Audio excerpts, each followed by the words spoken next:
தமிழகத்தில் நாகை, கன்னியாகுமரி, திருநெல்வேலி ஆகிய 3 மாவட்டங்களில் இடி மின்னலுடன் கூடிய மிதமான மழைக்கு வாய்ப்புள்ளதாக சென்னை வானிலை ஆய்வு மையம் தெரிவித்துள்ளது. தமிழகத்தில் கடந்த சில நாட்களாக கோடை மழை பொழிந்து வருகிறது. அதே சமயம் தமிழகத்தின் பல இடங்களிலும் கனமழையும் பொழிந்து வருகிறது. குறிப்பாக மேற்கு தொடர்ச்சி மலைப்பகுதிகளை ஒட்டியுள்ள கோவை, நீலகிரி, கன்னியாகுமரி, தென்காசி ஆகிய மாவட்டங்களில் கனமழை முதல் மிக கனமழை வரை பெய்து வருகிறது. இந்நிலையில் தெற்கு கேரளா மற்றும் அதனையொட்டிய பகுதிகளில் நிலவும் வளிமண்டல மேலடுக்கு சுழற்சி காரணமாக தேனி, தென்காசி, நெல்லை, கன்னியாகுமரி மற்றும் தூத்துக்குடி மாவட்டங்களுக்கு இன்று கனமழை முதல் மிக கனமழைக்கான ஆரஞ்சு நிற எச்சரிக்கை விடுக்கப்பட்டுள்ளது. இதன் காரணமாக குமரிக்கடல் பகுதிகள், மன்னார் வளைகுடா, தென் தமிழக கடலோர பகுதிகள் மற்றும் அதனையொட்டிய தென்மேற்கு வங்கக்கடல் பகுதிகளுக்கு வருகிற 26ஆம் தேதி வரை மீனவர்கள் செல்ல வேண்டாம் என்றும் வானிலை ஆய்வு மையம் அறிவுறுத்தியுள்ளது. சென்னை உயர்நீதிமன்ற பொறுப்பு தலைமை நீதிபதி கங்கா பூர்வாலா இன்றுடன் ஓய்வு பெறுகிறார். உச்சநீதிமன்றத்தின் 4 மூத்த நீதிபதிகள் அடங்கிய குழு கடந்த 2023 ஏப்ரல் 19ஆம் தேதி மும்பை உயர்நீதிமன்ற பொறுப்பு தலைமை நீதிபதியாக இருந்த SP கங்கா பூர்வாலாவை சென்னை உயர்நீதிமன்ற தலைமை நீதிபதியாக நியமிக்க பரிந்துரை செய்தது. இந்த பரிந்துரையை ஏற்ற குடியரசுத் தலைவர் கங்கா பூர்வாலாவை சென்னை உயர்நீதிமன்ற தலைமை நீதிபதியாக நியமிக்க உத்தரவிட்டார்.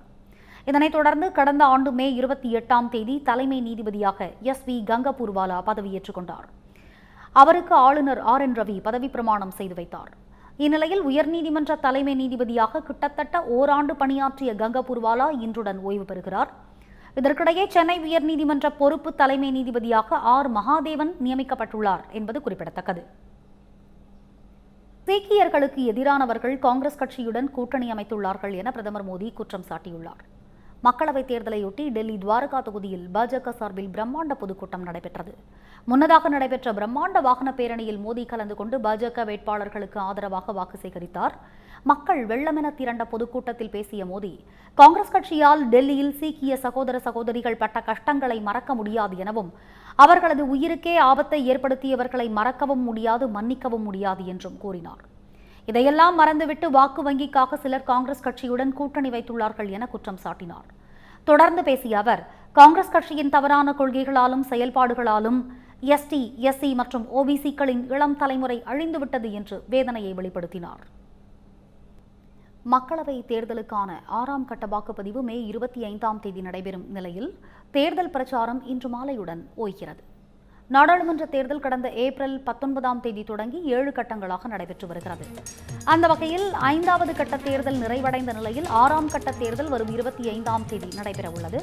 அந்த வகையில் 6ஆம் கட்ட தேர்தலானது 7 மாநிலங்கள் மற்றும் ஒரு யூனியன் பிரதேசத்தில் 58 தொகுதிகளுக்கு நடைபெற உள்ளது. இதில் மொத்தமாக 866 வேட்பாளர்கள் களம் காண்கின்றனர்.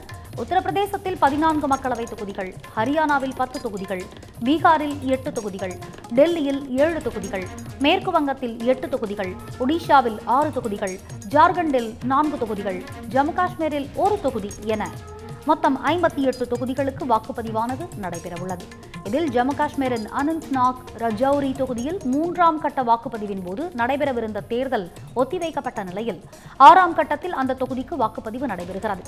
மேலும் தலைநகர் டெல்லியில் உள்ள 7 மக்களவை தொகுதிகளிலும் வரும் 25ஆம் தேதி ஒரே கட்டமாக வாக்குப்பதிவு நடைபெறவுள்ள நிலையில் பாஜக மற்றும் காங்கிரஸ், ஆம் ஆத்மி இடையே கடும் போட்டி நிலவி வருகிறது. இந்நிலையில் அனல் பறக்கும் தேர்தல் பிரச்சாரம் இன்று மாலையுடன் நிறைவடைகிறது.